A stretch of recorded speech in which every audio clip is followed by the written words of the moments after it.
Buenos días, tengan todos. Les damos la más cordial bienvenida. Todos sean bienvenidos y agradecemos a Dios que nos da la oportunidad de estar aquí reunidos, nos da la oportunidad de estar juntos. Muchas gracias que Dios nos ha dado esa oportunidad. Queremos continuar precisamente hablando acerca de estos mensajes que vienen en el libro de Apocalipsis. Y antes de entrar, pues yo quisiera compartir, solamente compartir con ustedes, o sea, hacer partícipe con ustedes, pues como la ocasión anterior que habíamos ido a Guerrero, comentábamos, hace 8 días pudimos ir con el hermano Alejandro, su familia, allá a Oaxaca, un lugar que el hermano está visitando. Allá en Oaxaca está un poblado llamado Tejupan. Y ahí pudimos estar con algunas personas que se reúnen, unos hermanos que están allá pues buscando de las cosas de Dios. Pudimos compartir allá la palabra el día domingo, ya en la tarde. Pudimos estar allá compartiendo el mensaje, platicando con algunas personas y pues queríamos hacerles de su conocimiento estas actividades. Vamos a pasar al estudio, la enseñanza de este día. Hoy vamos a estar revisando lo que la Escritura nos habla aquí en Apocalipsis capítulo 2. Vamos a leer el verso 12.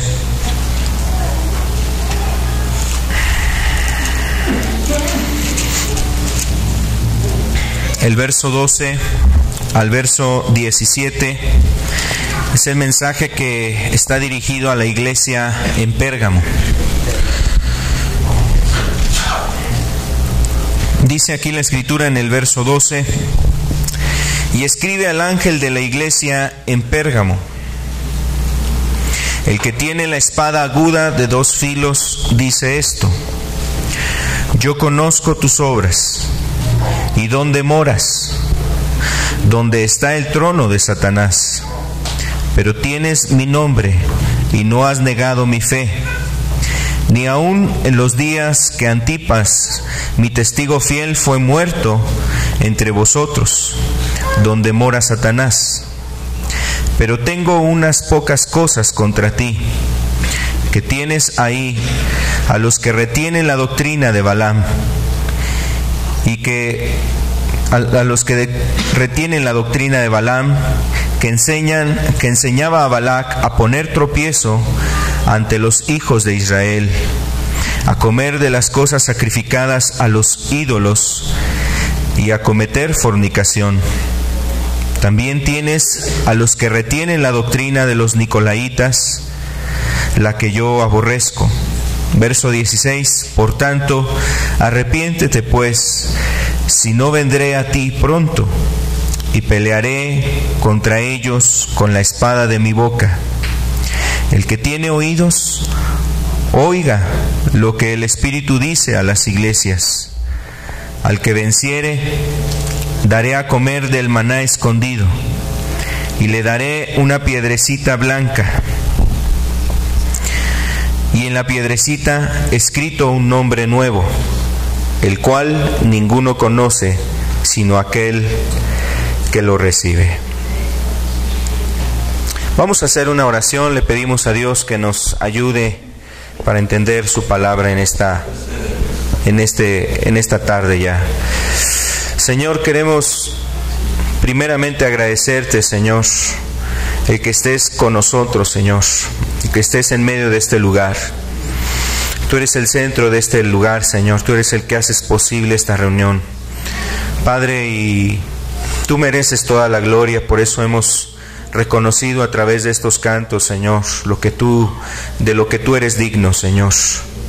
Reconocemos también nuestra necesidad de ti, Señor. Hoy queremos pedirte, Señor, que nos ayudes a entender tu palabra y que uses este mensaje, Señor, para que también a nuestras vidas, Señor, llegue el consejo, la dirección, la palabra, el mensaje que tú tienes para nosotros, Señor. Ayúdanos, Señor, en estos tiempos que hay mucha decadencia espiritual en medio de muchas iglesias, Señor. En medio de muchas iglesias, Señor, que se están destruyendo, Señor, que se están derribando, Padre, por no permanecer en la verdad. Pedimos que tu palabra hoy sea la que nos ayude a entender el mensaje. En el nombre de Jesús, nos ponemos en tus manos, Señor. Amén. Amén. Hace 8 días que el hermano Víctor estaba compartiendo precisamente el mensaje a la iglesia de Esmirna.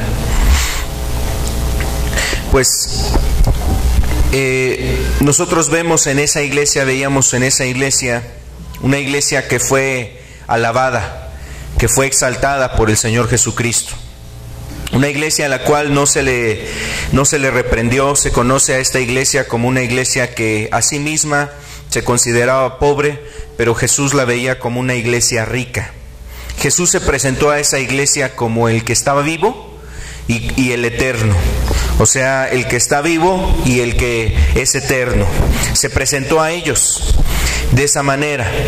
Y en ese lugar estuvo un discípulo del Señor, un discípulo del apóstol Juan.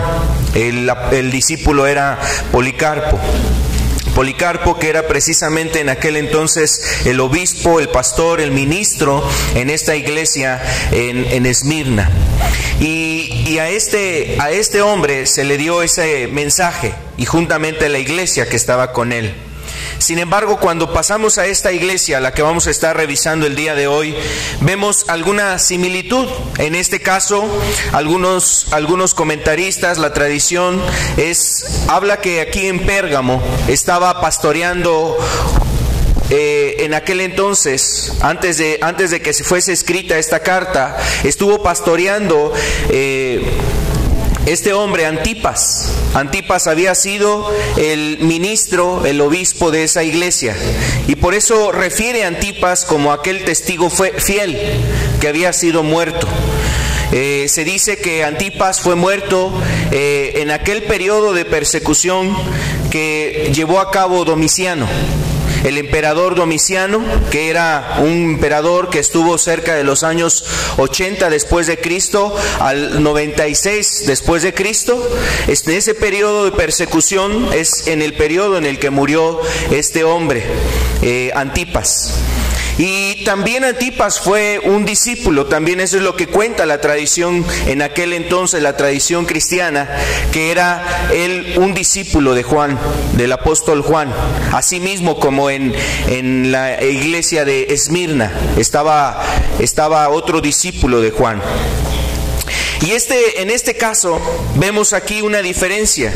Esta iglesia, la iglesia de Pérgamo, una iglesia que ahora sí había razones, motivos que el Señor tenía para redarguir a esta iglesia. Vamos a empezar nosotros observando algún panorama, el panorama de Pérgamo. Vamos a ver un mapa que hemos estado ocupando en otros momentos para ver precisamente la ubicación de las iglesias a las cuales fueron escritos estos mensajes. Pérgamo era una de las regiones más próximas también al mar, pegadas al mar Egeo, y esta iglesia asentada precisamente en esa ciudad, en la ciudad de Pérgamo. La ciudad de Pérgamo había sido construida en una colina.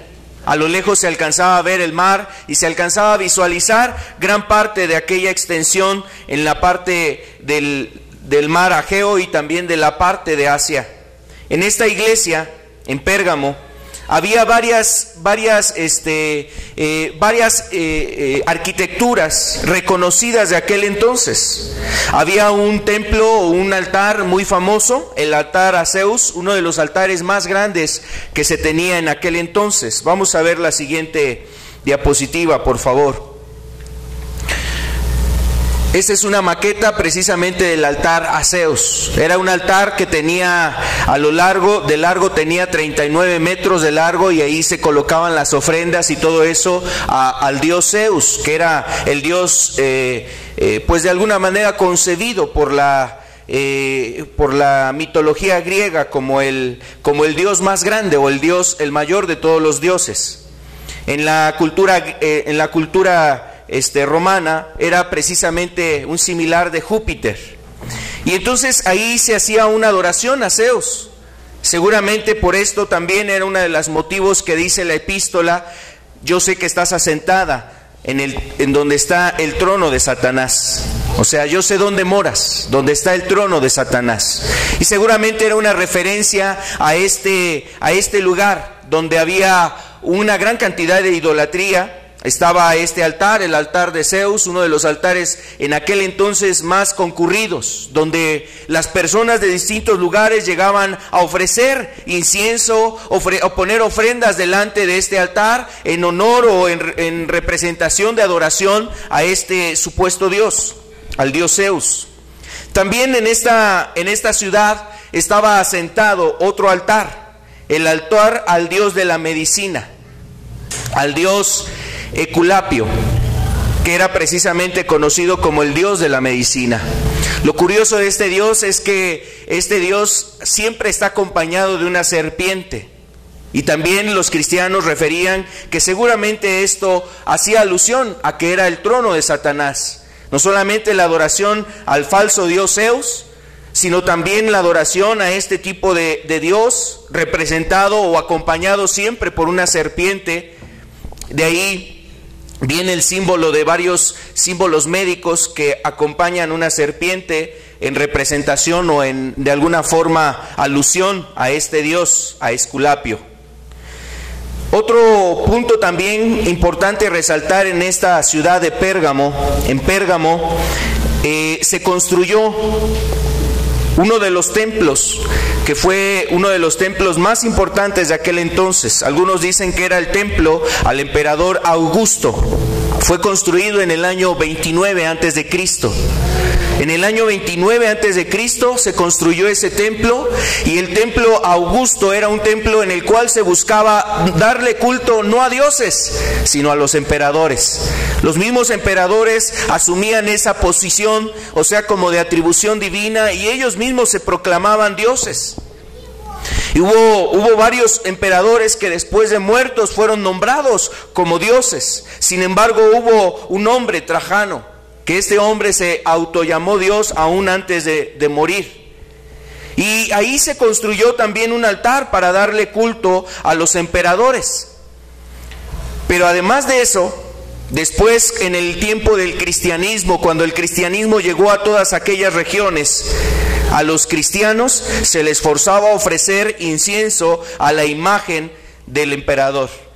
Todo cristiano que era preso, que era cautivado, que era sometido por el gobierno, por el imperio romano, eran llevados delante del altar. Y si los cristianos renunciaban a su fe y declaraban que no había otro Dios sino César o el emperador que fuese, entonces les perdonaban la vida, les condonaban la vida, les daban la oportunidad de existir.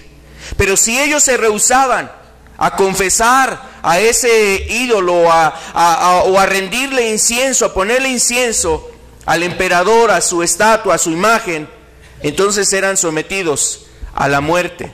Y la muerte pues iba de distintas formas. Eran aquellos que los llevaban cautivos al Coliseo Romano. En el Coliseo Romano servían como espectáculo a toda la multitud y a la muchedumbre de gentes que se conglomeraba en ese lugar, y eran espectáculo exhibidos, cómo eran atravesados por lanzas, cómo eran quemados en los caminos también, eran incendiados, eran untados con brea y eran prendidos eran encendidos para alumbrar los caminos de Roma. O también ahí en el Coliseo devorados por las fieras. A otros eran traspasados por espadas, a otros los decapitaban, o había quienes los quemaban vivos. La tradición cuenta de Antipas, que precisamente Antipas, al rehusarse a adorar, en este caso al emperador, fue expuesto a ser quemado vivo, como en el caso de Policarpo. Policarpo fue también uno de los hombres fieles en aquel entonces que permaneció firme a Dios. Hace 8 días seguramente se comentaba la frase que él había referido, Policarpo, antes de su muerte. Inclusive, así como Policarpo fue puesto en una hoguera y fue quemado. También se cuenta que Antipas había sido también llevado a la muerte de la misma forma por rehusarse a ofrecer el incienso a la imagen del emperador. Entonces, más o menos este es el panorama en esa ciudad. Una ciudad donde la verdad es que era una ciudad llena de maldad, llena de idolatría, llena de pecados, porque también era una ciudad acostumbrada a las buenas cosas. Era una ciudad muy próspera también. Era un lugar comercial, de ahí había mucho comercio para distintos lugares, y también abundaba ahí abundaba la inmoralidad. Entonces, a esta iglesia, la iglesia que se asentó en medio de todo ese lugar, por eso es que viene este reconocimiento: yo sé dónde moras, donde está el trono de Satanás. Esa es la forma en cual se refiere la Escritura a esta iglesia. Vamos a empezar observando la manera en que Jesús se presenta a esta iglesia. Por ejemplo, la Biblia nos habla aquí en el verso 12. Escribe al ángel en la iglesia en Pérgamo, y se presenta a Jesús, el que tiene la espada de dos filos. Dice esto. Si tú y yo recordamos, por ejemplo, en la iglesia de Éfeso, se le presenta el que tiene las 7 estrellas en su diestra, el que anda en medio de los 7 candeleros de oro. Dice esto. O sea, habla de la comunión, de la presencia, habla del que tiene todas las cosas en su mano. Y en el caso de Esmirna se presentó como el primero y el postrero, el que estuvo muerto y vivo. Se presentó como el eterno, como el que está vivo. Y en el caso de Pérgamo, ahora se presenta precisamente como el que tiene la espada aguda de dos filos. Esa administración o esta frase que está ocupando aquí Jesús para presentarse a esta iglesia, ya nosotros la habíamos observado en la manera en cómo Jesús se reveló a Juan. En Apocalipsis capítulo 1, el verso 16, nos dice aquí la Escritura: en la revelación del Señor Jesucristo, que tuvo el apóstol Juan esa visión, dice aquí: tenía en su diestra 7 estrellas, de su boca salía una espada aguda de 2 filos.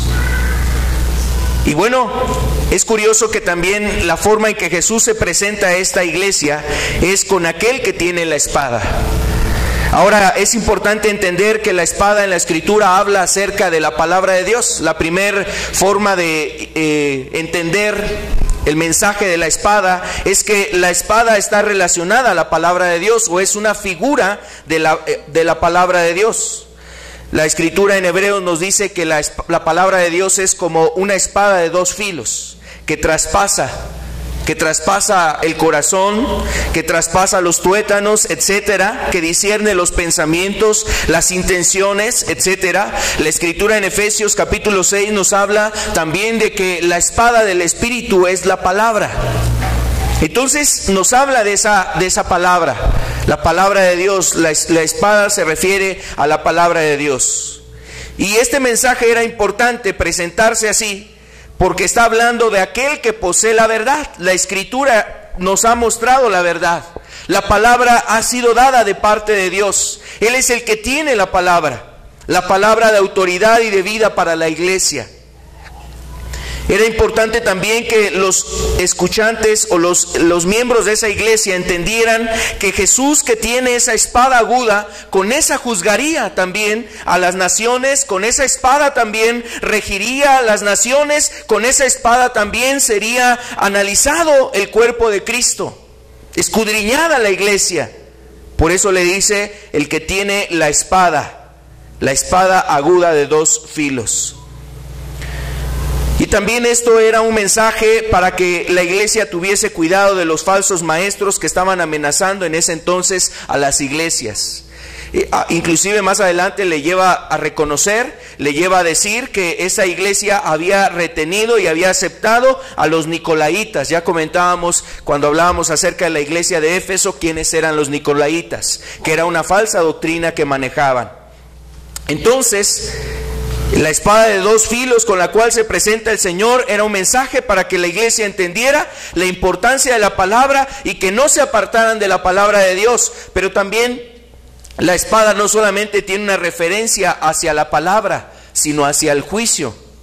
La palabra, o sea, la espada también representa el juicio de Dios. El Señor viene precisamente para juzgar. ¿Y sabes dónde va a empezar el juicio? El juicio empieza en su casa. El juicio de Dios empieza en la iglesia. El Señor empieza a escudriñar sus corazones. Antes de venir a destruir al pecador, antes de venir a destruir a las personas en este mundo que no aman a Dios, que no sirven a Dios, que no buscan a Dios, el Señor viene a su iglesia para escudriñar lo que hay en los corazones de la iglesia y también para traer juicio dentro de la misma iglesia. El Señor trae ese juicio para que las personas y aquellas personas que están queriendo buscar con Dios no se salgan, no se aparten de la verdad, para que vivan en pureza y en santidad, para que no se desvíen de la verdad.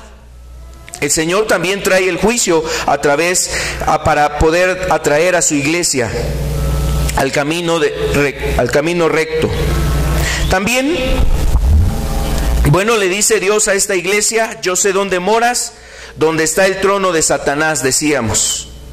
Esta ciudad, que era peculiarmente una ciudad peculiar, llena de maldad, amenazaba de muchas maneras a los cristianos en ese lugar. Por eso había personas en esta iglesia, si tú decíamos, ahí en ese lugar donde se rendía el culto al emperador y a distintos dioses. A la iglesia en Pérgamo se le dice que esta iglesia había hecho la oportunidad de recibir el mensaje de Balaam. El mensaje de Balaam, la doctrina de Balaam. La doctrina de Balaam incitaba a los cristianos o al pueblo de Dios a comer de los ídolos, a rendir culto a los ídolos y a participar del mundo. Entonces Dios a esta iglesia le reprendía eso, que esta iglesia estaba deslizándose, que esta iglesia estaba permitiendo dentro de sus filas miembros que estaban cayendo ahí en la idolatría, miembros que estaban relacionándose con el mundo y cayendo en estas cosas. Era una iglesia que era terriblemente acosada por la tentación en derredor. Bueno, ahorita vamos a profundizar un poco en eso. Solamente es importante decir que aquí a esta iglesia se le dice: guardas fielmente mi nombre. Guardas fielmente mi nombre. A esta iglesia se le reconoce que hasta ese momento, y aún a pesar de lo que había en ella, esa iglesia permanecía en las cosas de Dios, permanecía amando a Dios, permanecía haciendo la voluntad de Dios, permanecía amando la palabra de Dios, ha sido fiel, dice. Inclusive ahí es cuando pone precisamente a Antipas como uno de los miembros de esta iglesia que habían permanecido fiel. También le dice a esta iglesia: no has negado mi fe. No has negado mi fe. La fe en Cristo, la fe en la verdad que se le había mostrado a esta iglesia, la fe en la palabra, las verdades del evangelio que habían resplandecido en esta iglesia, que habían conocido la verdad, que habían conocido que los ídolos son pura falsedad, que son pura vanidad. Y una iglesia que había tomado la verdad, la iglesia de Pérgamo había tomado la verdad, se había apartado de la idolatría, se había apartado de aquellas cosas que en aquel lugar se hacían. Esta iglesia había guardado la fe en Dios. Bueno, se pone Antipas como un hombre que había amado a Dios, inclusive aún a costa de su propia vida. Se dice de Antipas que era el testigo. La palabra testigo aquí, que habla la escritura de Antipas, mi testigo fiel, hace referencia a Antipas como un hombre que había sido martirizado por causa de la palabra, sin claudicar, sin negar a Jesús, sin negar a Cristo. Por eso se le da ese reconocimiento. Inclusive la Escritura, por ejemplo, esta palabra de testigo que se le da a Antipas, es la misma palabra que se habla acerca del Señor Jesús. Y la misma palabra que Jesús le dijo a sus discípulos: me seréis testigo hasta lo último de la tierra, diciéndole a los apóstoles, diciéndole a los discípulos. Ellos tenían que ser testigos. Y vemos cómo ellos, los apóstoles, fueron martirizados, fueron llevados a la muerte, pero a su vez las personas a las cuales ellos les mostraron el camino, sus discípulos, a los que les mostraron el camino, también fueron fieles. En el caso de Antipas, que fue un hombre fiel que murió por la fe en Cristo, renunciando la adoración idolátrica, renunciando darle el honor a un emperador y dándole la gloria al Rey verdadero, al Rey de Reyes, al Señor Jesucristo. No murió, no claudicó en su fe, retuvo la fe, no negó la fe, dice fue firme en las cosas de Dios y no claudicó. Entonces, a esta iglesia se le reconocen estos aspectos: que ha guardado fielmente el nombre de Dios, seguían siendo cristianos y llamándose cristianos y prosiguiendo en el camino de Dios, seguían siendo personas que retenían la fe. Sin embargo, había una parte de esta iglesia que estaba claudicando, que estaba desanimándose, una parte de esta iglesia que estaba coqueteando con las cosas del mundo, que estaba negando y apartándose de la fe, que estaba de alguna forma también considerando la oportunidad de ser cristiano, pero también quedar bien con la gente de allá afuera. Una parte de esta iglesia estaba sintiendo temor, veían las muertes, las persecuciones, cuántos cristianos habían perecido ya previos a ellos, y entonces parte de esa iglesia estaba de alguna manera tratando de entender si iba a ser correcto o no el negar a Jesús, el hacer eso por causa de librar su vida. La realidad es que esta iglesia estaba entrando en un peligro de tomar la forma que le imponía, en este caso, el mundo, el en derredor que estaba ahí. O sea, la presión que tenía a su alrededor. Le dice Dios a esta iglesia, vamos a ver el verso 14, dice: pero tengo unas pocas cosas contra ti. Tengo unas pocas cosas contra ti. Vamos a ver precisamente a qué se refería el Señor en esta iglesia. En esta iglesia, una de las cosas que Dios le remarca es que tienes. Dice el verso, que tienes ahí a los que retienen la doctrina de Balaam, que enseñaba a Balac a poner tropiezo ante los hijos de Israel, a comer de cosas sacrificadas a los ídolos y a cometer fornicación. El primer punto que es importante entender de aquí, de este verso 14, dice: tienes. Dios le está diciendo a esta iglesia, como diciéndole: dentro de ti tienes. Como diciéndole: en medio de ti está tal persona. O sea, no era gente externa a la iglesia. Dentro de esa iglesia había personas que actuaban de una manera inadecuada, siguiendo esa doctrina, cayendo en la maldad, en el pecado, relacionándose con el mundo. Y dice: tienes, hay gente dentro de ti que está teniendo esa conducta inadecuada. Tienes. Como diciéndole: en medio de ti tienes un tumor cancerígeno.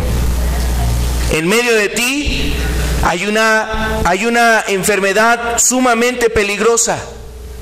En medio de ti hay personas que no han cuidado su proceder y sus vestiduras, no han guardado su corazón, no han cuidado su vida. Están en medio de ti. Tienes. Esa palabra precisamente se refiere a esto. Da la idea y el sentido: está en medio de ti, como un tumor cancerígeno. En medio de ti está esta gente.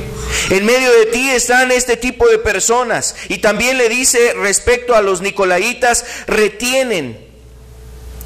Estaba hablando de el otro mal que veía Dios en esta iglesia, el Señor Jesús, que retienen como algo que agarra, sujeta, se aferra, que no quiere soltar, que no quiere dejar. Y ahí en medio de esa iglesia había gente que tenía dentro de sí el pecado, el mundo, la maldad, la iniquidad, pero también había gente que se aferraba a las cosas que querían amar y buscar. Gente que no quería realmente hacer la voluntad de Dios. ¿Y sabes esto qué conlleva? Esto conlleva la hipocresía. O sea, realmente dentro de esta iglesia seguramente había hipocresía. Gente que dentro de su corazón tenía el anhelo de estar en las cosas del mundo, de hacer lo que allá afuera se hacía, pero dentro de la iglesia aparentaban la piedad. Y había una sumisión, una sujeción. Había quizás un deseo de aparentar cosas delante de los hermanos de la demás iglesia. Y Dios viene a decirle, tú tienes en medio de ti. Hay gente que en medio de ti es como un tumor cancerígeno. Ahora parece una situación muy difícil el entender esto. ¿Sabes por qué? Porque realmente el apóstol Pablo, cuando hablaba a la iglesia de Corintios, de hecho la epístola de Corintios asemeja y acomoda muy bien al mensaje que le fue dado a Pérgamo. Algunos comentaristas dicen que la iglesia de Pérgamo seguramente vivía muchas de las cosas que el apóstol Pablo exhortó a la iglesia de Corinto a que se cuidara. Y una de las cosas que Dios exhortaba a través de esa epístola para los corintios era que se guardaran del pecado, que se limpiaran sus vidas, que limpiaran sus corazones, que no se contaminaran. Y les decía, ¿no sabéis que un poco de levadura leuda toda la masa? Hablando del pecado, si el pecado estaba dentro de esa iglesia, el pecado se acuñaba dentro de esa iglesia, se albergaba, encontraba un escondrijo ahí, encontraba un albergue, esa iglesia toda ella iba a ser contaminada. Por eso le decía, tienes como si en medio de esa iglesia hubiese un tumor maligno. Un tumor sumamente maligno. En esa iglesia, así como en Corinto, había pecado de fornicación. También en Corinto Dios exhortó a esa iglesia a que tuviera cuidado con la idolatría, con lo sacrificado a los ídolos, con las cosas que eran puestas delante de las imágenes, a las personas que eran relacionadas y se relacionaban con la idolatría. Tengan cuidado con eso. Inclusive vienen amonestaciones fuertes en la epístola de Corintios para una iglesia que estaba descuidando su santidad. Este era el mismo caso de Pérgamo. Este era el caso de Pérgamo, una iglesia que realmente estaba descuidando, dentro de sus filas estaban descuidando la santidad y empezaban a relacionarse con el mundo. A la iglesia de Pérgamo, un comentarista habla que lo que no hizo la persecución en cerca de 200 años, lo vino a hacer el acto de darle lugar a la iglesia, a los cristianos, en un culto libre que podían ellos tener. Y eso que no hizo la persecución, las 10 persecuciones fuertes que hubieron sobre la iglesia, lo vino a hacer después Constantino, al permitir que el cristianismo fuese una religión y la religión oficial del Imperio Romano. Y cuando la iglesia, en aquel entonces, la mayoría de la iglesia entendió eso como una oportunidad de libertad, esa iglesia cayó en un estándar y perdió obviamente la santidad y se mezcló en muchas cosas. Hay comentaristas que dicen que esta iglesia, la iglesia de aquel entonces, era una iglesia que Dios había salvaguardado en santidad y en pureza durante esas persecuciones.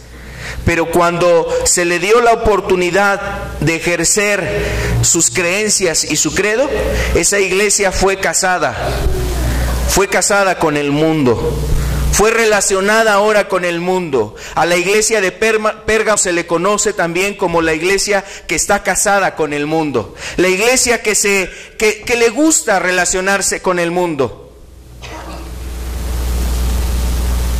Esta iglesia en Pérgamo había abrazado la doctrina de Balaam, ¿Quién era Balaam? Vamos a ver unos pasajes de aquí de la Escritura para que nosotros podamos entender el caso de qué habla respecto a Balaam.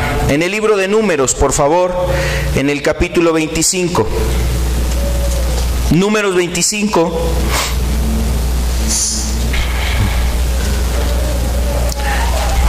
En la historia del pueblo de Israel nos estamos situando cuando el pueblo de Israel había salido de la tierra de Egipto.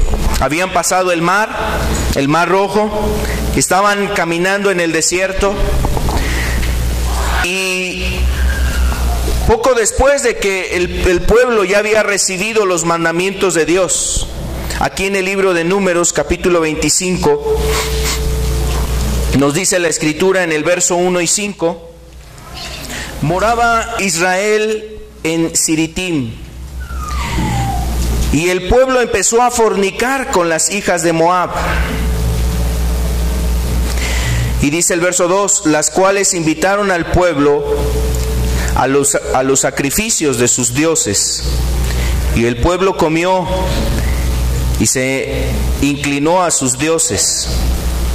Así acudió el pueblo a Baal Peor, y el furor de Jehová se encendió contra Israel. Verso 4. Y Jehová dijo a Moisés, toma a todos los príncipes del pueblo y ahórcalos ante Jehová delante del sol, y el ardor de la ira de Jehová se apartará de Israel. El verso 5 dice, entonces Moisés dijo a los jueces de Israel, matad cada uno a aquellos de los vuestros que se han juntado con Baal Peor. El contexto es un momento donde Israel estaba caminando en la voluntad de Dios. Antes de este evento estaba caminando en la voluntad de Dios, y cuando Moab se observa que el pueblo de Israel se acercaba a sus tierras, el rey de Moab llamado Balac, el rey de Moab que se llamaba Balac, al observar que Israel se acercaba a sus tierras, tuvo miedo, tuvo temor. Entonces fue y llamó a un profeta llamado Balaam. Y Balaam dice que se vendió a Balac. Balac le ofreció dineros, riquezas, tesoros, le ofreció honor y este tipo de cuestiones, y Balac se vendió a eso, y Balaam se vendió a eso, y Balac, el rey de Moab, lo que quería era maldice al pueblo de Israel. Maldíceme a este pueblo. Profiere una maldición sobre ese pueblo. Y dice la Escritura que Balac se subió a distintos montes en distintos momentos, por distintos ángulos quería ver de qué manera maldecir al pueblo de Israel, pero ninguna de las maldiciones que él procuraba decir al pueblo de Israel se llevaban a cabo, y más bien no había maldición en sus labios, sino todo lo contrario, venían bendiciones. 4 bendiciones que fueron dadas por Balaam en vez de las maldiciones que habían sido deseadas por el rey de Moab, que fueran proferidas a ese pueblo. Pero sabes, una de las cosas que realmente Dios veía en este pueblo, que por el cual no había efecto de la maldición, es porque este pueblo caminaba en santidad. Dice, no halló iniquidad. No había hallado iniquidad en el pueblo de Israel, y por consiguiente Dios no llevaba maldición sobre su pueblo. Si tú ves lo que dice Deuteronomio 28, habla de las bendiciones y de las maldiciones. Y las maldiciones solamente vienen cuando el hombre, las personas no aman y no siguen la palabra de Dios, no guardan los mandamientos de Dios. Pero cuando el pueblo de Dios está caminando en su voluntad, entonces no hay maldiciones, sino más bien hay lo contrario, hay bendiciones. Hasta los problemas se convierten en bendiciones. Hasta las situaciones difíciles, los momentos de lucha y de prueba se convierten realmente en una bendición. Pero cuando el hombre no está caminando en la voluntad de Dios y vienen problemas y situaciones, se convierten en una maldición todavía mayor. El pueblo estaba caminando conforme a la voluntad de Dios, y Dios no había hallado iniquidad en su pueblo. No había hallado iniquidad en su pueblo, por lo cual las maldiciones no habían tomado realmente un efecto sobre el pueblo de Israel, sino todo lo contrario, bendiciones. Entonces, como Balac veía que no hubo un resultado esperado, entonces viene el consejo de este profeta falso. Representa los profetas falsos, Balaam. Este profeta le confiesa y le dice: pues mira, invita al pueblo a que peque en contra de su Dios, y tú vas a ver cómo su Dios se convierte en el enemigo de ellos. Si tú incitas a este pueblo a que quebrante los mandamientos de su Dios, tú no necesitarás proferir maldición. Ahora el Dios suyo se volverá como un enemigo en contra de ellos. Y entonces Moab, siguiendo el consejo de Balaam, es que incita a sus hijas, a sus mujeres, a las mujeres de este pueblo, a las madianitas, y las incita para que empiecen a acercarse a los hijos de Israel, al pueblo de Dios. Y empezaron a organizar ahí celebraciones, fiestas, actividades paganas, ahí unas orgías, y incitaron a los hijos de Israel a terminar en la fornicación, a terminar en la maldad y en el pecado. Hubo un caso aquí, después en el verso 6 nos refiere que Moisés y todo el pueblo de Israel dice que estaban llorando en las puertas del tabernáculo de reunión. Y de repente un hombre del pueblo de Israel entró en el campamento con una madianita y se fue a su tienda, y estaban en una relación, o sea, estaban en la fornicación. Y se levanta Finés, el hijo de Eleazar, y trae su lanza, se mete a la casa de este hombre y atraviesa a los dos por el vientre. Y esa acción agradó precisamente a Dios, y en ese momento cesó la mortandad. Porque hubo un celo de un hijo de Dios que le puso un alto al pecado en medio del campamento, que le puso el límite al pecado en medio del campamento. Vemos ahí la representación del juicio ahora a través de la lanza, pero también vemos la acción de un hombre que es miembro del pueblo de Dios, levantándose por el celo de Dios y actuando en favor de la santidad, en favor de guardar la voluntad de Dios, de guardar los mandamientos, como en el caso de Finés. Pero también se observó aquí a un pueblo desenfrenado, un pueblo que corrió tras la maldad, tras la iniquidad. Vamos a ver ahora el capítulo 31, el verso 16, 31 de Números, el verso 16. Se escribió lo siguiente respecto a este evento: he aquí, por consejo de Balaam, ellas fueron, se refiere a las madianitas, se refiere a las del pueblo de Madián, dice, ellas fueron causa de que los hijos de Israel prevaricaran contra Jehová en lo tocante a Baal Peor, por lo que hubo mortandad en la congregación de Jehová. Hubo mortandad en la congregación de Jehová. Entonces, cuando Dios, regresando a lo que habla el libro de Apocalipsis o el mensaje a la iglesia en Pérgamo, se le está diciendo a esta iglesia que dentro de esa iglesia había gente que congeniaba con la doctrina de Balaam, seguía el consejo de Balaam. Entre ellos seguramente había hermanos que se ponían tropiezo uno a otro, que se invitaban a las cosas malas, que se incitaban al pecado, a la iniquidad, a cuestiones que obviamente eran inadecuadas. Y sabes, esto mismo vemos en la iglesia de Corintio, en la iglesia de Corinto. En esa iglesia de Corinto había personas que entre ellos mismos tenían pleitos, y eran tales pleitos que ni siquiera uno podía soportar al otro. Había llegado a tener disensiones en esa iglesia, había ahí disputas, pleitos, luchas, había maldad en esa iglesia. Inclusive dentro de esa iglesia la verdad es que las cosas eran tales que ni siquiera ellos mismos podían atender los problemas, tenían que ir con un juez civil. Y el apóstol Pablo les redarguye y les dice: ¿que no hay acaso entre ustedes alguien quien pueda juzgar los asuntos entre los hermanos? Es necesario que entre ellos vayan y pleiteen delante de los jueces hablando y haciendo referencia que no pertenecen al pueblo de Dios, que no son miembros del cuerpo de Cristo. O sea, había tropiezos entre ellos mismos, y seguramente ahí en Pérgamo era una iglesia en la cual se seguía esa doctrina, donde unos a otros se ponían tropiezo para coquetear con el mundo. Esta iglesia representa una iglesia en nuestros tiempos, una iglesia que ha hecho alianzas con el mundo, como la alianza que hizo Israel con las hijas de Moab y con las madianitas. Se relacionó con ellas, no solamente físicamente en una cuestión de fornicación y de sexualidad, sino aún en el servicio y la adoración a sus ídolos.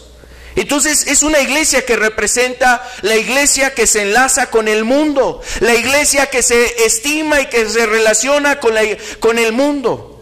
Y la Escritura en Santiago nos dice: oh almas adúlteras, ¿qué amistad hay? ¿Qué? ¿No sabéis que la amistad del mundo es enemistad contra Dios? Entonces, una iglesia, la iglesia de Pérgamo, había un sector que empezaba precisamente a querer relacionarse con el mundo. Seguramente de ahí algunos de ellos incitaban a los cristianos a que ofrecieran el incienso al emperador para librar su vida de la muerte. Y por eso es que la misma epístola se encarga de poner en alto el ejemplo de un hombre piadoso, santo, que no le importó morir por el nombre de Cristo, Antipas, que fue el testigo fiel, aun a pesar de la opresión, aun a pesar del qué dirán, aun a pesar de las luchas. Por ejemplo, en el caso similar, y seguramente algo así aconteció en Antipas, en el caso de Policarpo, que eran de alguna forma contemporáneos, Policarpo y Antipas, discípulos ambos del apóstol Juan, discípulos del apóstol Juan. Entonces ellos, en el caso de Policarpo, cuando estaba próximo a ser quemado, le decía al emperador: ¿qué te detiene? Ándale, mira, lo que tú vas a hacer delante de mí tan solamente va a durar 1 hora. El tormento que me darás en esa llama quizás alcanzará 1 hora, pero no más de eso. Pero tú, ¿qué sabes del tormento eterno que viene? Así es que, ¿qué es lo que te detiene? Lo que vas a hacer conmigo, hazlo de una vez. Y entonces Policarpo, anunciando eso, le llamaba a que ya cumpliera su deseo y su anhelo de matarlo. Entonces es un testimonio de los testigos que en aquel entonces se levantaban para ser testigos fieles aún hasta la muerte. Ser fieles al nombre de Cristo, ser fieles a los principios de Dios, ser fieles al amor de Dios aún hasta la misma muerte. Porque el que quiere salvar su vida la va a perder, pero el que pierde su vida por causa de mí y del Evangelio, este la va a salvar. Eso es lo que había enseñado el Señor Jesús. En el caso de esta iglesia había habido ya un testigo, Antipas, pero seguramente entre ella había personas que habían claudicado, que estaban dudando, que querían decir: bueno, pues a lo mejor no está tan mal que ofrezcamos incienso, nosotros sabemos que no es el Dios verdadero. Y empezaban ahí a jugar con principios y con términos, y empezaban a tratar de justificar su proceder.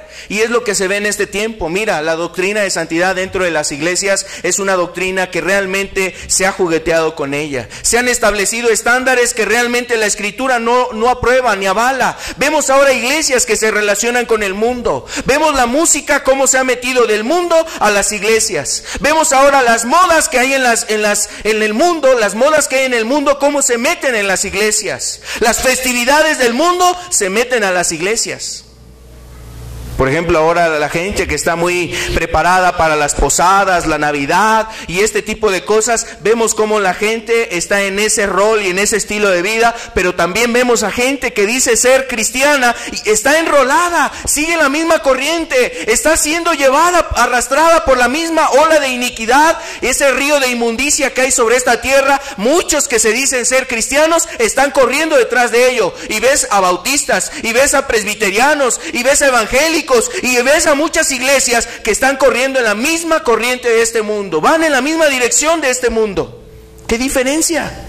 ¿Dónde está la diferencia entre la iglesia de Dios y el mundo? ¿Dónde está esa diferencia? La iglesia fue llamada precisamente y sacada del mundo. Fue puesta aparte, decíamos. Cuando estuvimos hablando de la verdadera iglesia, la palabra iglesia significa aquella que fue llamada, en un sentido fue llamada a estar aparte.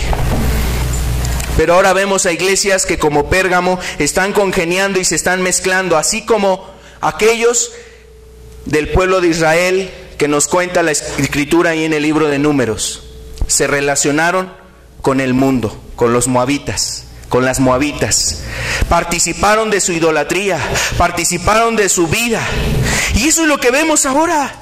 Las idolatrías tras las que corre este mundo, el dinero, la fama, las riquezas. Vemos que hay iglesias que eso han dado cavidad. El centro no es el Espíritu Santo en unas iglesias. El centro no es la palabra de Dios. El centro en las iglesias son el dinero, son la popularidad, son los prestigios, es el renombre, es el título de apóstol, es el título a lo mejor de ministro, de pastor, etcétera. Y ahora esas son las nuevas idolatrías que hay dentro de las iglesias. Al Dios de la riqueza se adora dentro de las iglesias y de las congregaciones.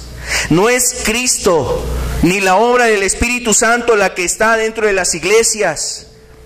Es más bien la influencia del mundo dentro de las iglesias. Se ama y se busca todo lo que en el mundo hay, no más que ahora pues con una etiqueta diferente, con la etiqueta de cristianismo, la iglesia de Cristo.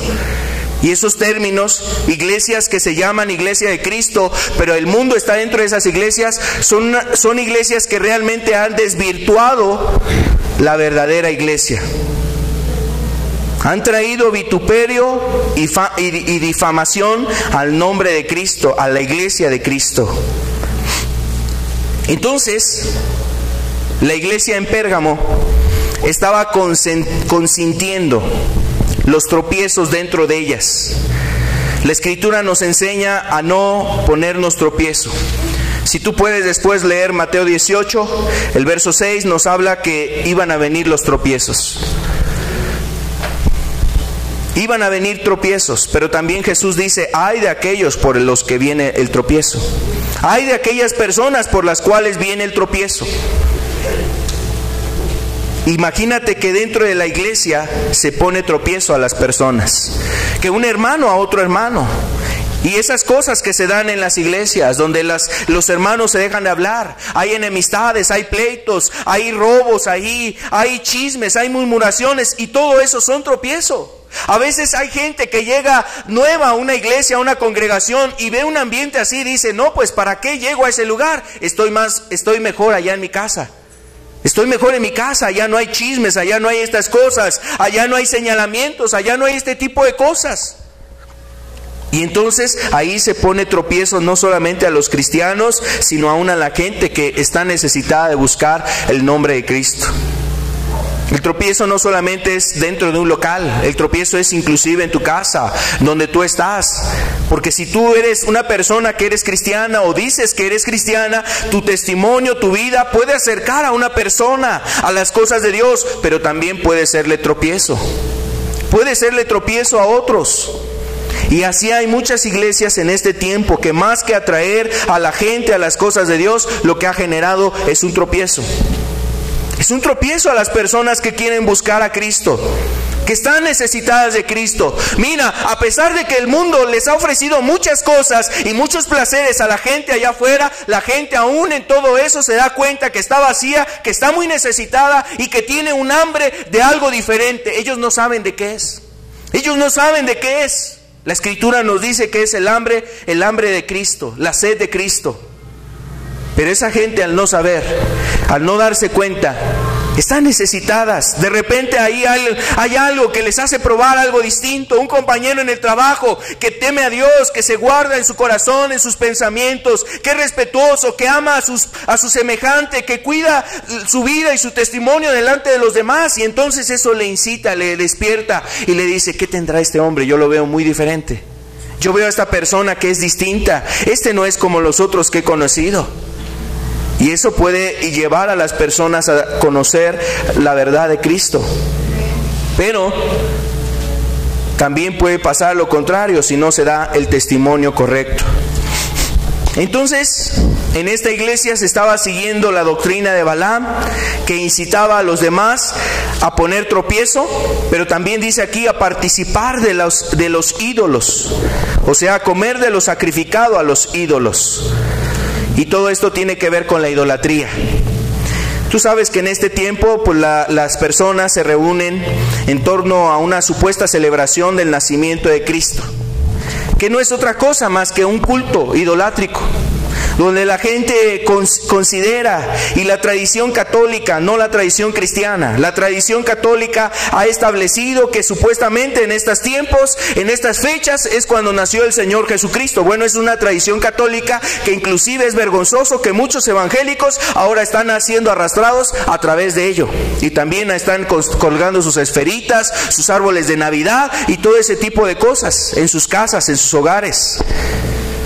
Y se relacionan en ese tipo de prácticas que tuvieron su origen no en la iglesia cristiana, tuvieron su origen en la iglesia católica,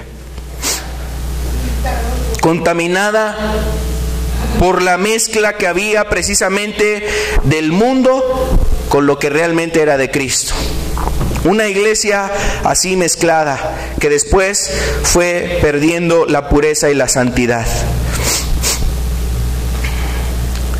También Dios le habla a esta iglesia de Pérgamo y le dice, ahí tienes a los que retienen la doctrina de los nicolaitas. Decíamos nosotros cuando hablábamos acerca de la iglesia en Éfeso, los nicolaitas era una corriente, se decían cristianos, entre comillas, que habían tomado la libertad de Cristo. Ellos le llamaban que andaban en una libertad, pero realmente esa libertad era a causa de un libertinaje. No era una libertad en Cristo, como habla la palabra, más bien era un libertinaje. El libertinaje donde se daban oportunidad a los placeres, se daban oportunidad a las cosas de inmoralidad, considerando que tenían una libertad. Entonces los nicolaitas fomentaban esa doctrina de un libertinaje. Tomaban la doctrina de la gracia como una licencia para pecar, como un permiso para poder hacer lo que les viniera en gana. Al fin estaban en el tiempo de la gracia, y eso es lo mismo que la gente hace en muchas iglesias. En muchas iglesias piensan y han tomado la gracia de Cristo como una oportunidad para llenarse de placeres y atascarse de inmoralidad y embarrarse de tantos pecados en su vida, pensando que realmente están agradando a Dios, que no hay ningún problema, ahora están bajo la gracia, ya no están bajo la ley. Ese es su lema. Entonces así vivían los nicolaitas, y había gente dentro de esa iglesia que congeniaba con eso. Por eso le decía Jesús a esta iglesia, en medio de ti hay un tumor cancerígeno, y hay gente que se aferra, se está haciendo fuertemente, que retiene, que no quiere soltarse de esas maneras de pensar, de decir que se puede vivir como sea, al fin Dios nos va a perdonar a todos, que al fin Cristo murió por nosotros, Cristo vino a salvar a los pecadores, y etcétera. Empiezan a tomar textos sacados de un contexto para justificar su modo impío de vivir. Y eso no puede ser, eso no es realmente conforme al Evangelio. Entonces, Dios exhortaba a esta iglesia porque había esto en ella. Y así como el apóstol Pablo incitó a la iglesia y le dijo a la iglesia de Corinto, sacad a ese perverso de en medio de vosotros. Saquen a esa persona que está en el pecado, que vive en tal maldad. Mira, vamos a ver lo que dice aquí Corintios, capítulo 6. La primera epístola a los Corintios. Dice aquí la escritura, primera de Corintios, capítulo 6. Perdón, es capítulo 5. El verso 11. Vamos a leer el verso 13.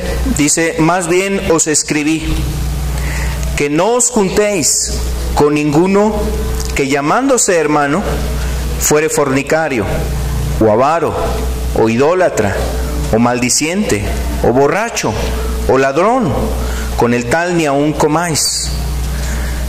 Porque ¿qué razón tendría yo para juzgar a los que están fuera? ¿No juzgáis vosotros a los que están dentro? Porque a los que están fuera, Dios juzgará. Quitad pues a ese perverso de entre vosotros. Y fíjate, mira, aquí nos da un elemento más. A veces, una de las cosas que se manejan en las iglesias que están en la condición de Pérgamo es el no juzguéis.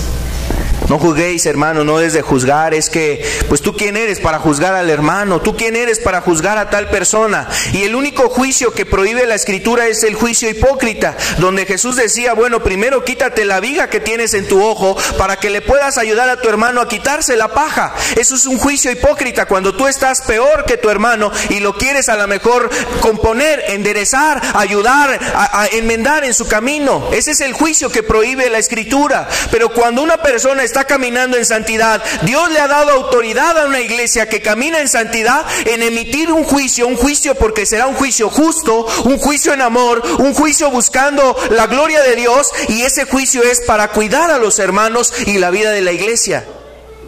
Pero los anuncios en las iglesias actuales es: no juzguéis, hermano, no juzguéis al ungido de Dios. Y el apóstol le decía precisamente a esta iglesia: ¿ustedes qué están haciendo? Ustedes son los que deberían de juzgar los casos que hay dentro de la iglesia para ayudar a esas personas. ¿No saben que ese hombre está mal?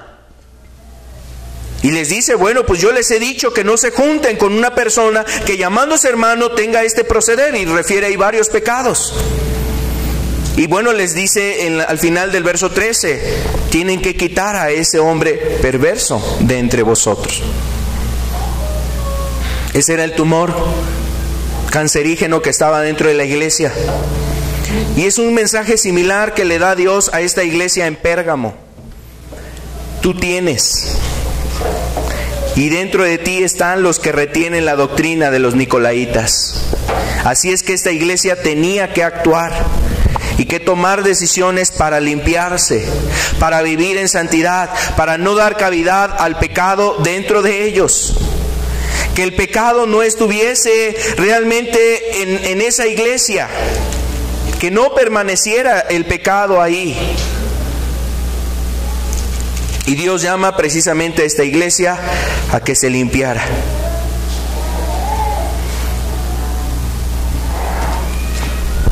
Entonces, así vemos ahora iglesias que están caminando en este proceder, corriendo tras el pecado, y van corriendo a la Navidad, a celebrar la Navidad. Y llega el tiempo de el amor y la amistad, y también se ponen a celebrar el amor y la amistad. Llega el tiempo del 15 y 16 de septiembre, me brinqué el 10 de mayo, no falta el 10 de mayo. Estar celebrando esas festividades mundanas, paganas, donde la gente solamente está idolatrando. Ahí está llevándole el montón y cerros de regalos a su madre, y todos los demás años le está llevando puros problemas y puras desilusiones y puros dolores de cabeza y puros quebrantos. Y así las entierran luego. Las entierran con ese cúmulo de dolores y de penas.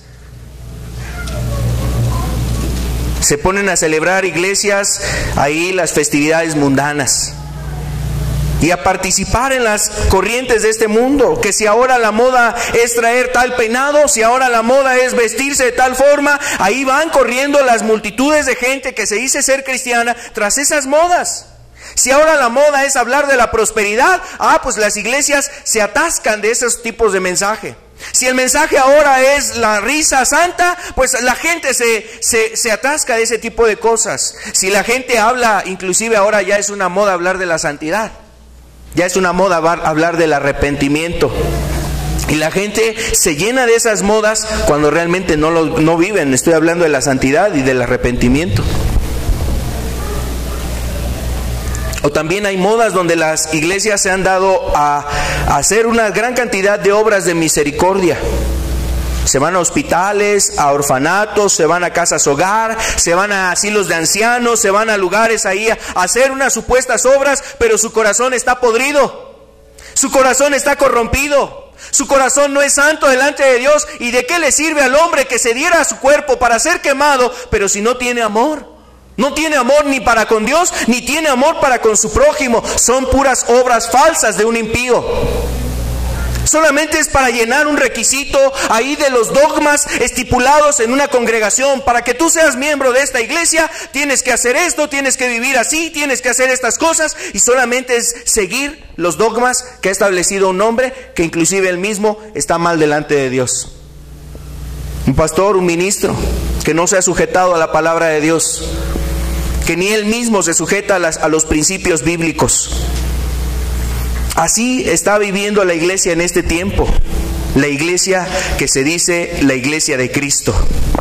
Y para esa iglesia fue dado ese mensaje, el mensaje de Pérgamo. Tienes que dejar tu vida mundana, tienes que consagrarte a Dios, tiene que haber una distinción entre lo santo y lo profano, lo que es del mundo y lo que es de Cristo. Tiene que haber esas distinciones. Debe de brillar y resplandecer esa iglesia por la cual viene el Señor, que es sin mancha y sin arruga ni cosa semejante. Esta iglesia estaba siguiendo el consejo de Balaam. Viene la advertencia de Dios para esta iglesia, la iglesia de Pérgamo. Vamos a ver en el verso 16 de Apocalipsis 2. Apocalipsis capítulo 2, el verso 16.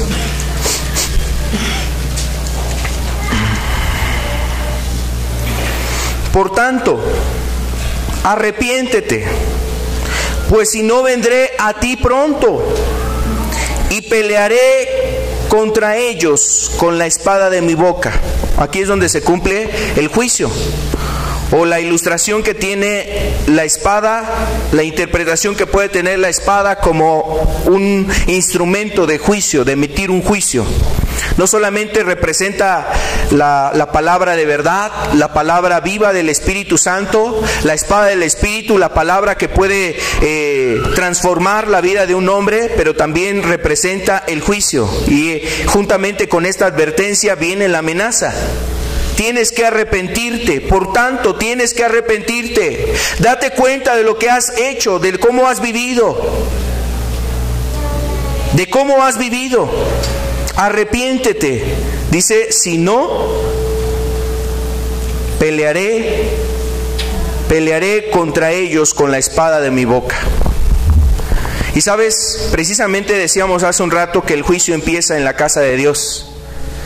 Cuando la gente anda tratándose de ocultar de un hermano, de una hermana, tratando de aparentar una cosa delante de una iglesia, de una congregación, mira, a nosotros nos puede engañar el hombre. A nosotros nos pudiera engañar otra persona, pero a Dios no se le puede engañar. Y el Señor es el que va a pelear para mantener la vida de santidad que se requiere en su casa. La santidad que anhela la casa de Dios. La santidad en la cual debe de dirigirse el pueblo de Dios. Y el Señor peleará con ellos. Y entonces el Señor empieza a traer tratos para con esas personas. Tratos a sus vidas para que las personas reconozcan, sean sensibles, entiendan su condición, su proceder, vean dónde han caído, sean humildes y se arrepientan. Viene el trato de parte de Dios. ¿Sabes por qué muchas iglesias, dentro de las iglesias hay muchas personas con necesidad, con enfermedad? ¿Por qué dentro de las iglesias hay muchas personas que su vida espiritual está mal? Aunque estén llenos de dinero, aunque les vaya bien económicamente, aunque hayan prosperado a lo mejor financieramente, pero su vida espiritual está seca, está muerta. Es más, hay problemas ahí en su vida, en su familia, hay problemas maritales, hay problemas ahí en sus relaciones, no tienen paz, no tienen descanso. Inclusive en un momento determinado también hasta las cuestiones económicas les empiezan a venir en mal. Quizás serán esos tratos de parte de Dios. Esos tratos de parte de Dios. Nosotros necesitamos ser sensibles, humildes. Por eso después nos dice, el que tiene oídos, oiga. El que tiene oídos, oiga. Dios ha querido hablar y ha hablado, así como le dio este mensaje a Pérgamo, así quiere hablarle a muchas iglesias en este tiempo para que se den cuenta cómo se han deslizado del verdadero camino de Dios, se han apartado de la vida de santidad y han amado más el mundo y el honor del mundo, el reconocimiento del mundo, el que sean reconocidas aún por otras iglesias que están realmente mundanalizadas y que viven el mundo dentro de ellas, para ser reconocidas por otras organizaciones religiosas.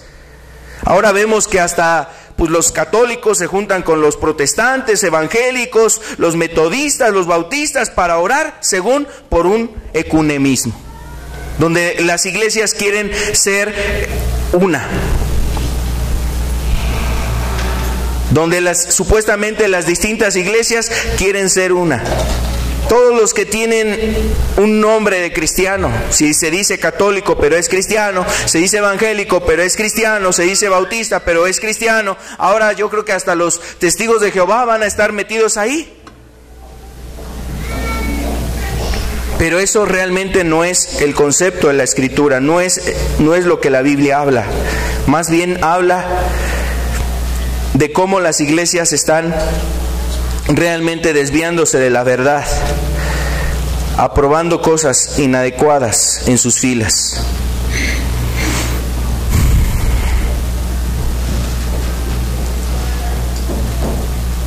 Después la Escritura nos habla a aquellos que vencen.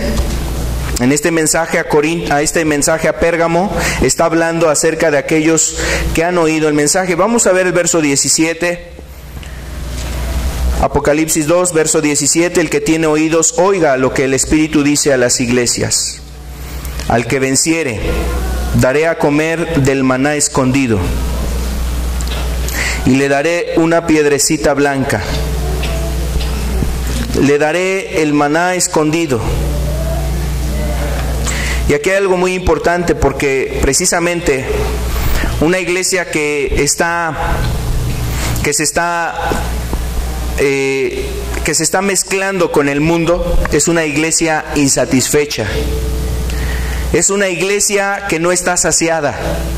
Así como la gente en el mundo no está saciada, una iglesia que empieza a relacionarse con el mundo no está saciada, y no le sacia las 2 horas de instrumentos ahí estruendosos, de una alabanza estrepitosa ahí que necesita y piensa que debe tener tales ritmos y tales melodías para sentir que le llene.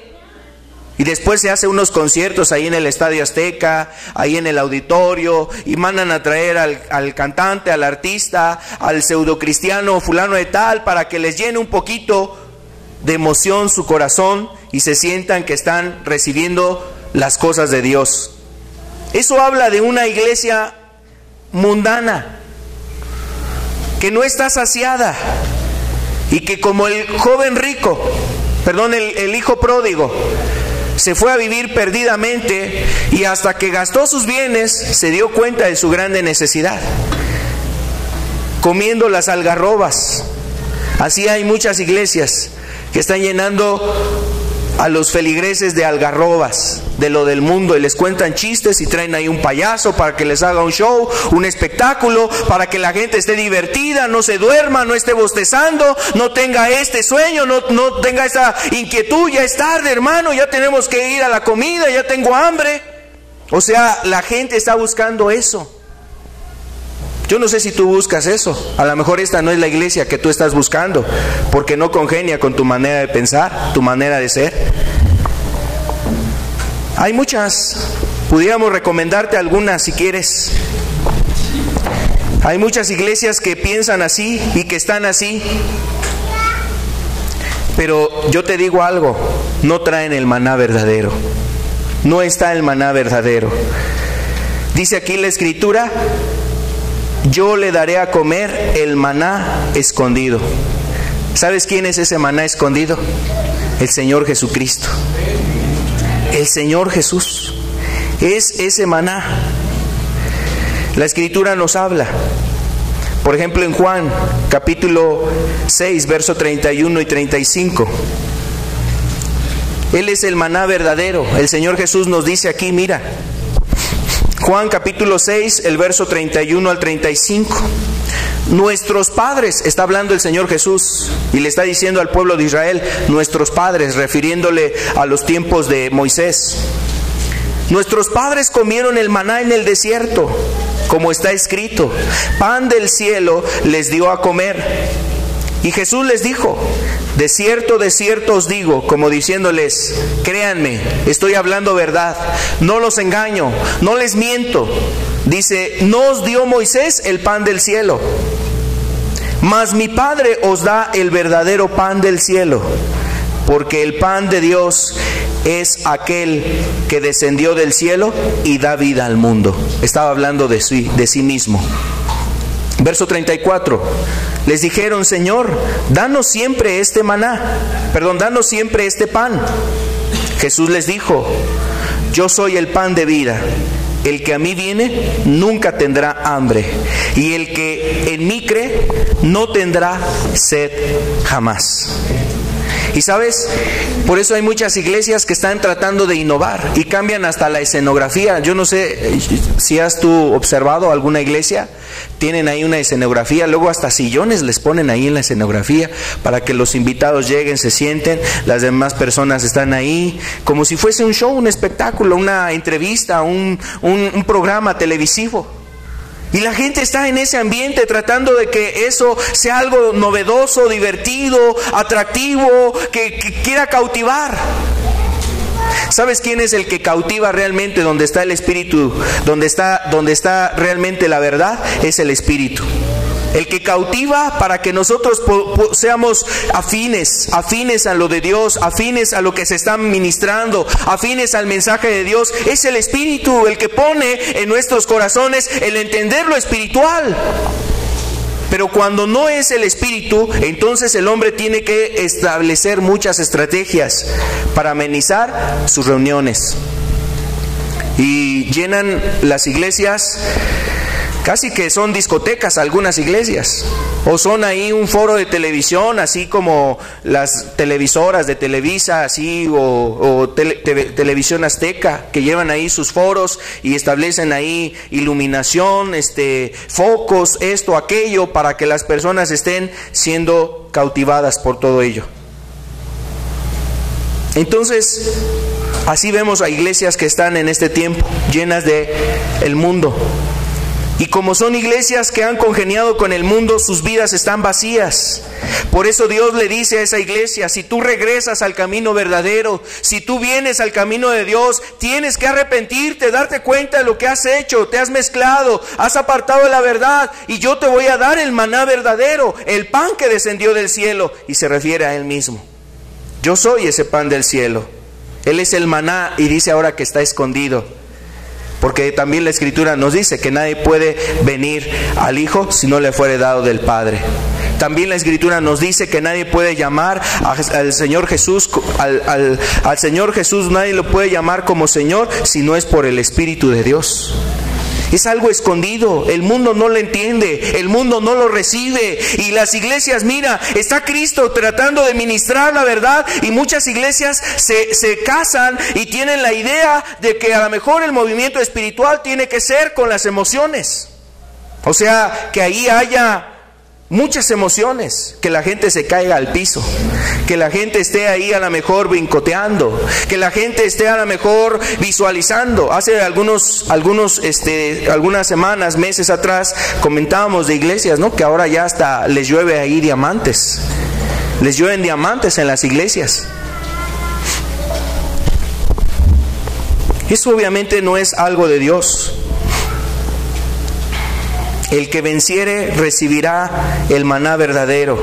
Y también dice una piedrecita blanca con un nombre nuevo escrito en ella. La piedrecita tiene una idea en Pérgamo y en toda la región de la antigua Grecia. La piedrecita era como una condecoración, como un reconocimiento, una piedra que inclusive le daba pues distinción a la persona que la recibía, como un símbolo de haber sido llamado, de haber sido elegido.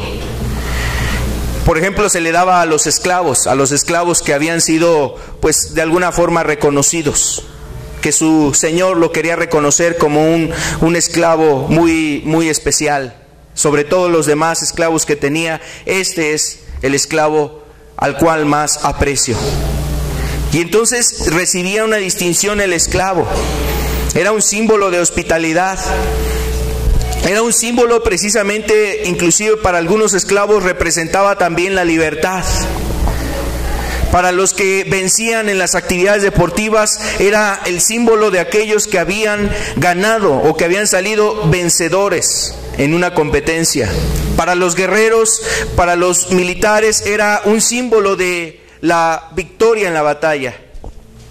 Y esto era precisamente el mensaje que quería transmitir el Señor a esa iglesia.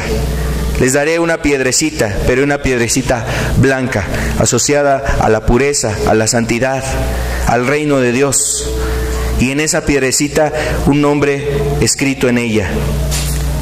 Y sabes, esto nos recuerda lo que dijo el Señor Jesús cuando hablaba ahí en Juan: no me elegisteis vosotros a mí, sino que yo os elegí a vosotros.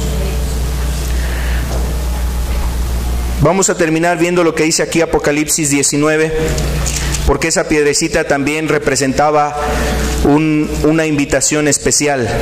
El que recibía una piedra así estaba invitado de una manera especial. Y Apocalipsis 19 nos habla de la invitación que todos, en este caso, si tú eres sensible a lo que Dios habla, puedes recibir de Él.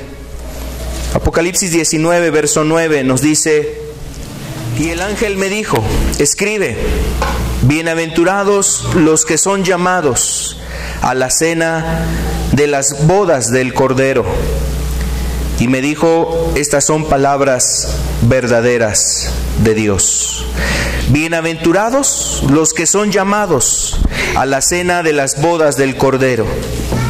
En algunos momentos esa piedra era ocupada, una piedrecita era ocupada como una invitación a un evento solemne, a un evento importante. Y en este sentido Jesús nos invita a un evento sublime, nos invita a las bodas del Cordero. A las bodas del Cordero, a las bodas del Hijo de Dios. Es un evento que estará allá en los cielos y se llevará a cabo. Es un evento donde Cristo tomará su iglesia y estará con ella para toda la eternidad. Para toda la eternidad, por los siglos de los siglos. A ese evento el Señor nos invita. Si tú te has arrepentido, el Señor Jesús te ha dado una piedrecita. Una piedrecita en donde está escrito tu nombre. Si tú te quieres arrepentir, el Señor puede cambiar tu nombre y darte una piedrecita en la cual esté ese nombre, para que ahora tú estés con Él, para que ahora vivas con Él. Vamos a cerrar nuestros ojos. Terminamos con una oración. Imitemos a la iglesia de Pérgamo en aquellas cosas que son dignas de imitar, y cuidémonos de aquellas cosas de las cuales fue amonestada esta iglesia. Una iglesia que se casó con el mundo, una iglesia que se mezcló con el mundo. ¿Cuántas iglesias en este tiempo están así? ¿Cuántos cristianos que pertenecen a la verdadera iglesia han empezado a caminar bien y después, en determinado momento, el afán de este mundo, las cosas de este mundo seduce sus corazones? Sus ojos son apartados del verdadero, del fiel, del amado, y son atraídos y llevados al materialismo, a la mundanalidad, a las cosas de esta tierra, a buscarlo de este mundo, y aún iglesias que han abrazado esas cosas, adoptando tradiciones y costumbres de este mundo, que no tienen un sustento en la Escritura. Son moldeadas no por la palabra de Dios, sino por la presión del mundo.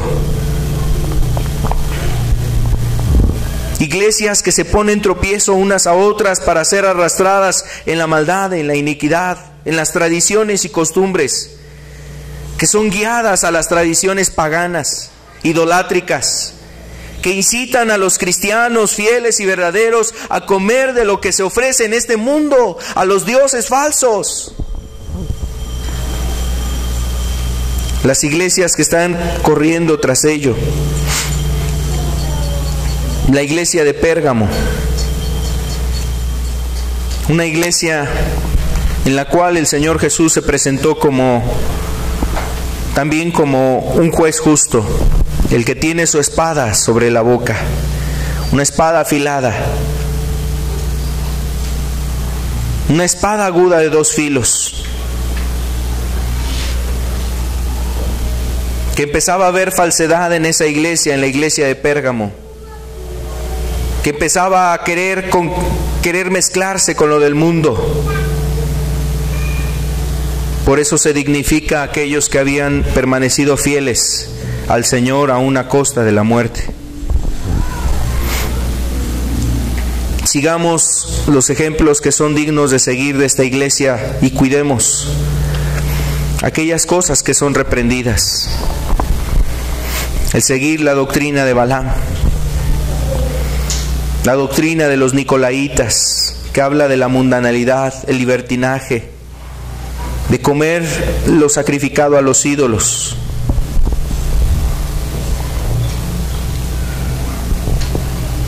Que Dios nos ayude, que Dios venga sobre nosotros a guiarnos para caminar en su verdad. Padre, pedimos que tu Espíritu sea el que nos ayude a tener esos oídos para oír, Señor. Que nos ayudes aún a atender, Padre, lo que necesitamos atender. Que ayudes a esta iglesia, Señor, que ayudes a tu iglesia a que pueda permanecer en la verdad, Señor, caminando en la santidad, no mezclándose, Señor, con las cosas de este mundo, no siguiendo la corriente de este mundo, Señor. Abre nuestros ojos y nuestros oídos, Señor. Queremos ser de aquellos que conocen y entienden tu verdad, que la palabra es la que nos guía, Señor, la espada aguda, que es la espada del Espíritu, Señor. Aquella espada que traspasa, Señor, lo más profundo del ser del hombre, que discierne las intenciones y los pensamientos, Señor. Queremos ser guiados por tu palabra, Señor, y no por la influencia de este mundo, no por lo que se hace en otras iglesias, Señor, no por lo que se vive en otros movimientos, sino, Padre, por lo que dice la Escritura, lo que dice tu palabra. Ayúdanos a permanecer en tu verdad, Señor. Ayúdanos, Señor, que seamos esa iglesia, Señor, que camina contigo fielmente, que aún a pesar de la oposición y de la lucha, Señor, la verdad es que aún no nos ha tocado aún pelear en contra del pecado hasta el grado de la muerte, Señor, pero aún, Padre, ayúdanos a permanecer en estos tiempos tan sutiles donde el mundo se infiltra en las iglesias, Señor, donde vemos la maldad que está entrando dentro de las iglesias y congregaciones. Queremos rogarte que esta iglesia sea la iglesia en la cual tú te levantes, Señor, a reinar por siempre y para siempre, Señor. Que no demos cavidad al pecado ni a la maldad, Señor. Ayúdanos, Señor, a cada uno de los que estamos en este lugar, Señor. Queremos andar en tu voluntad. Ayúdanos, Padre, ayuda a tu iglesia, ayuda a tu pueblo, Señor. Que actuemos con ese celo con el cual actuó Finés, Señor, para levantarse en contra del pecado, Señor. Para no dar cavidad al mundo, Señor. Ayúdanos, dirígenos, Padre, por tu Espíritu, Señor. Te lo pedimos, Padre, en el nombre de Jesús, en el nombre de Cristo, Señor. Amén.